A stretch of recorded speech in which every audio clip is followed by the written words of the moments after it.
My name is Jim Knowlton. I'm the Athletic Director at RPI, and I'm excited to take the opportunity today to talk a little bit about RPI Athletics and where we are and where we're going. I've been here now for 6 years, and my previous jobs included going to West Point and then 26 years in the Army before having the opportunity to be the Athletic Director at RPI. And so today's a good chance for me to have a conversation and talk about some of the exciting things that are going on in RPI Athletics. One of my surprising challenges as the Athletic Director at RPI has been the requirement to be many places at once. And I think as an Athletic Director, you want to be everywhere your student athletes are. You know, and with 23 sports, every weekend there's lots of events, and you really want to support every one of them and be there for the student athletes. And when you combine that with requirements to fundraise and reach out to alums and be part of the community and supporting the student body, you find that you're always trying to figure out how to fit everything in. And so my challenge has been, how do you balance everything? How do you be everywhere at once and really work hard to make sure that you're working to make the student athlete experience the best it possibly can be?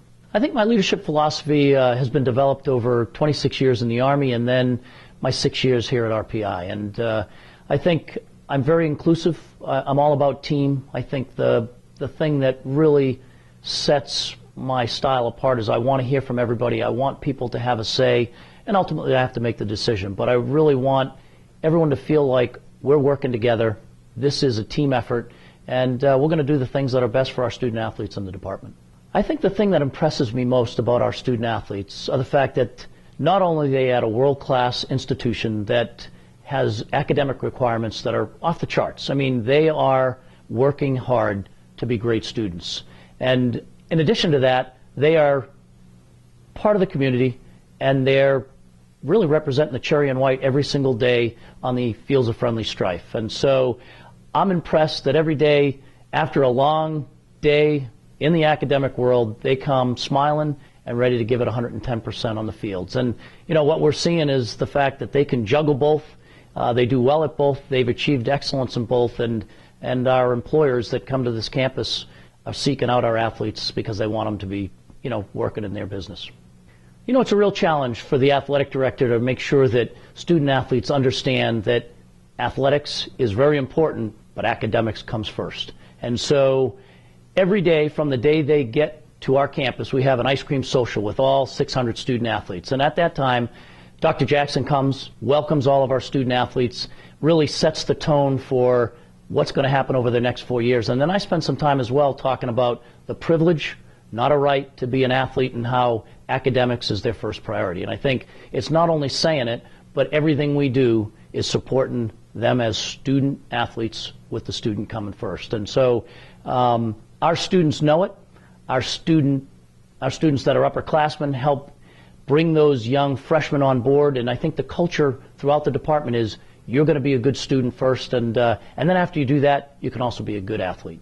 I think our student athletes are extremely marketable because not only have they had a superb academic experience, we all know they're going to get a great experience in the classroom, but I think student athletes who are playing sports, who are in the locker room, who are compromising, who are playing hurt some days, who are having to be motivated every single day when they get to the fields of friendly strife, bring that little extra that our employers are looking at and saying, wow, not only we get someone who's got a great academic pedigree, but these people can work on a team, they can work together, they're going to be the ones that we're going to go to that will never let the mission not be accomplished. And I think that really makes them marketable to the outside world. Many people may not know, but CLASS, which is Clustered Learning and Advocacy and Support for Students, is an initiative that has really been one of Dr. Jackson's primary initiatives with our students.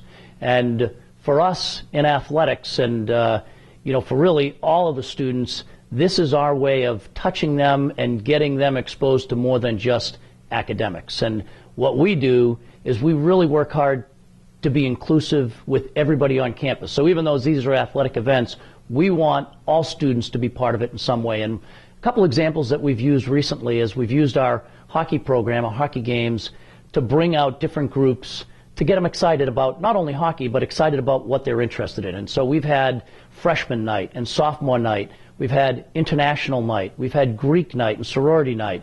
We had cultural night last week where we had really, you can't believe how many different tables of food from all sorts of different cultures. We had an Indian dance that was magnificent, and it's not only exposing our students to something different, but it's getting our crowds, our community involved, and really getting them to recognize that our students are more than just students. They're doing many, many other things besides that. So clustered learning, our class model has really helped all of our students in their educational experience here at RPI.